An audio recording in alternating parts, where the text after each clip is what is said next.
देर लगी आने में तुमको, शुक्र है फिर भी आए तो। अब जब आप लोग आ ही गए हैं तो चलिए शुरू करते हैं।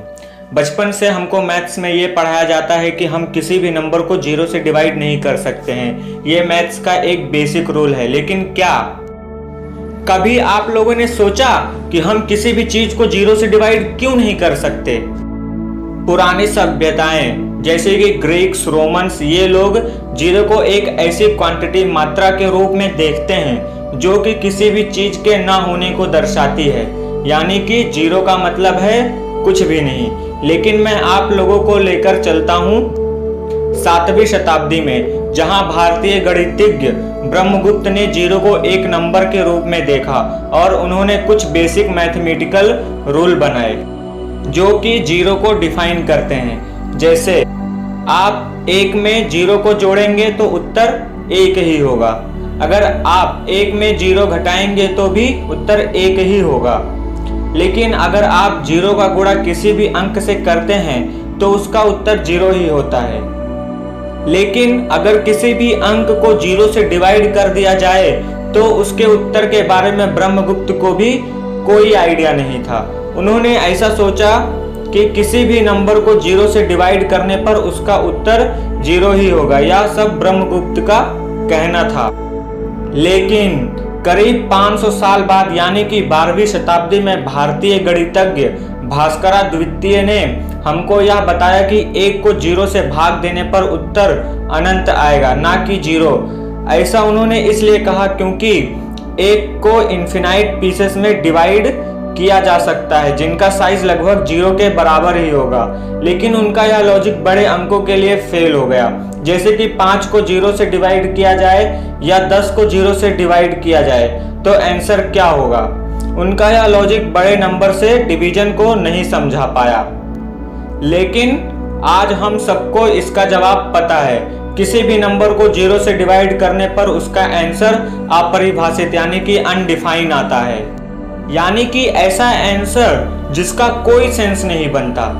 जैसे हम अगर मान ले कि हमारे पास 10 पेन है और हमको उन 10 पेन को 5 लोगों में डिवाइड करना है तो हम सिंपली 10 को 5 से डिवाइड कर देंगे तो हर एक आदमी को 2-2 पेन मिल जाएंगे।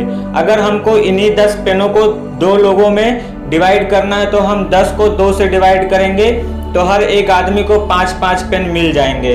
लेकिन अगर हमको इन 10 पेन को 0 लोगों में डिवाइड करना है तब हमारा आंसर क्या होगा?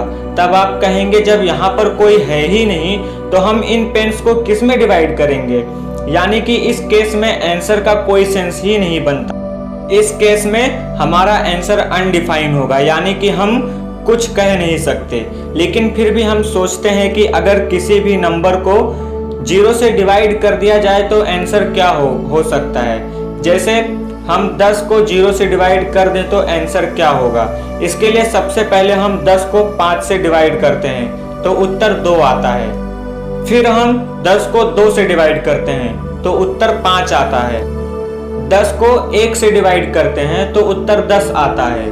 फिर हम 10 को 1/2 मतलब हाफ से डिवाइड करते हैं तो उत्तर 20 आता है। हम 10 को 1/4 से डिवाइड करते हैं तो उत्तर 40 आता है। इसका मतलब अगर हम किसी नंबर को छोटे नंबर से डिवाइड करते जाएं तो हमको उसका आंसर उतना ही बड़ा मिलेगा। तो हम ऐसा सोच सकते हैं कि अगर हम किसी भी आंसर को 0 से डिवाइड कर दें तो हमारा आंसर इन्फिनाइट की ओर अप्रोच करेगा, अर्थात अनंत की ओर बढ़ेगा। इसका मतलब हम यह कह सकते हैं कि 10 divided by 0 equal to infinite होगा। लेकिन क्या यह स्टेटमेंट सत्य है? जी नहीं, ये बिल्कुल भी सही नहीं है। क्योंकि अगर हम यह मान ले कि 10 डिवाइडेड बाई 0 इन्फिनाइट है तो हमारा यह कहना भी सही होगा कि 10 बराबर होगा इन्फिनाइट इंटू 0 के। और हमको पता है कि किसी भी नंबर का गुना 0 से हो जाए तो उसका आंसर हमेशा 0 ही मिलेगा। तो यहाँ पर क्या आया? 10 बराबर हुआ 0 के, जो कि पॉसिबल नहीं है। इसी तरह हम भी प्रूव कर सकते हैं कि 5 बराबर होगा 0 के, 2 बराबर होगा 0 के, 7 बराबर होगा 0 के और जब हम इन सब चीज़ों की तुलना करेंगे तो हमको पता चलेगा नंबर लाइन के सारे नंबर एक दूसरे के बराबर हो चुके हैं, यानी कि 1 2 के बराबर, 2 200 के बराबर और 200 199 के बराबर। और हम पाएंगे कि पूरी की पूरी नंबर लाइन एक पॉइंट पर मिल चुकी है और हमारी पूरी मैथ्स की फाउंडेशन खराब हो चुकी है। लेकिन ऐसा हुआ क्यों? क्योंकि हमने 0 से डिवीजन आलो कर दिया, इसलिए हमें रिजल्ट अनडिफाइंड मिले, ऐसे रिजल्ट मिले जो हम कभी डिफाइन नहीं कर सकते। आपको समझ में आए तो चलिए हम इसे थोड़ा प्रैक्टिकली प्रूव करते हैं। हम यह प्रूव करेंगे कि 1 बराबर है 2 के। इसके लिए सबसे पहले हम यह मानेंगे कि x बराबर है y के। अब हम दोनों तरफ x का गुणा कर देंगे तो हमारे पास आएगा x square equal to x into y. अब हम लेफ्ट हैंड साइड और राइट हैंड साइड में से y स्क्वायर को घटा देंगे तो हमारे पास बचेगा x square minus y square equal to x y minus y square. अब हम लेफ्ट हैंड साइड में x square minus y square का सूत्र लगाएंगे और राइट हैंड साइड में से हम y को कॉमन ले लेंगे तो हमारे पास समीकरण आएगा ब्रैकेट में x plus y, second bracket में x minus y equal to y bracket में x माइनस वाई। अब हम राइट हैंड साइड में से x माइनस वाई को बटे में ले जाएंगे तो हमारे पास समीकरण आएगा ब्रैकेट में x plus y into bracket में x minus y upon x minus y equal to y। अब हम x माइनस वाई से x माइनस वाई को कैंसिल कर देंगे तो हमारे पास समीकरण आएगा x plus y equal to y। और ऊपर हमने माना था कि x इक्वल टू y, इसलिए समीकरण में y इक्वल टू x रखने पर तो हमारे पास समीकरण आएगा 2x इक्वल टू x। अब हम x को x से कैंसिल कर देंगे तो हमारे पास आएगा 1 इक्वल टू 2। यहां पर हमने यह प्रूव कर दिया कि 1 बराबर 2 के। अब आप लोग कहेंगे ये कैसे संभव है, हमारी कैलकुलेशन में कहां गलती हुई है? तो गलती हुई है ये वाले स्टेप में, x माइनस वाई के स्टेप में, क्योंकि हमने माना था कि x इक्वल टू वाई।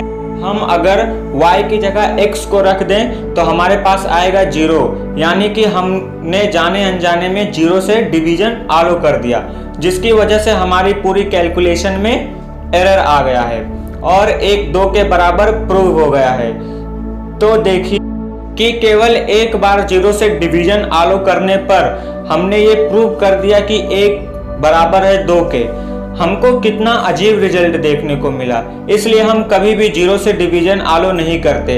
यानी कि हम मैथ्स में एक बार 0 से डिवीजन आलो कर दें तो पूरी की पूरी मैथ्स के रूल बेकार हो जाते हैं। हमारे पूरे नंबर लाइन में जितने भी नंबर हैं वो सब एक पॉइंट पर मिल जाते हैं, वह सब एक पॉइंट बन जाते हैं। इससे हम कुछ भी सिद्ध कर सकते हैं।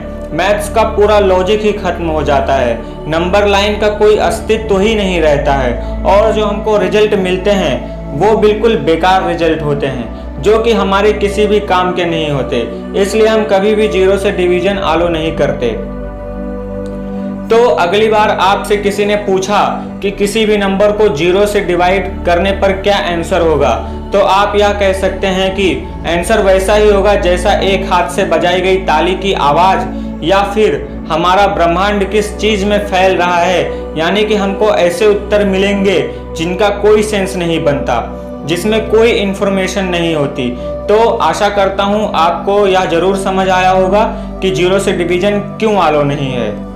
अगर आपको मेरी वीडियो पसंद आई तो लाइक कीजिए और अपने दोस्तों के साथ शेयर कीजिए ताकि उन्हें भी इसके बारे में पता चले। और अगर कहीं आप ऐसी वीडियो और देखना चाहते हैं तो हमारे चैनल को सब्सक्राइब कर लीजिए।